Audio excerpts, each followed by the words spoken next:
พี่น้องคนดูมูเจ้าอยากเป็นเด้อนั่นเมื่อยเนี่ย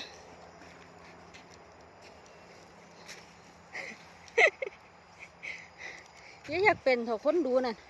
มันเมื่อยมันไม่ได้นอนเว้นโ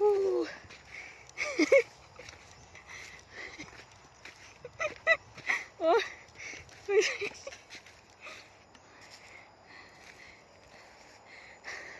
ทางป่า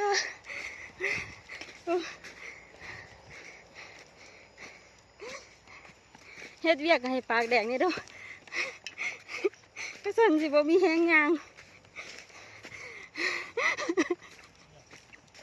อย่าเป็นคนดูมันเมื่อยเสียละทั้งไปอย่าเป็นเด้อสู่คนดูมันเมื่อย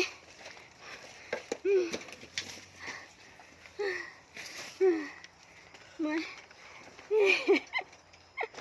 โอ้เอาลงเห็นไหมอันนี้เอาบักตองไปฝาก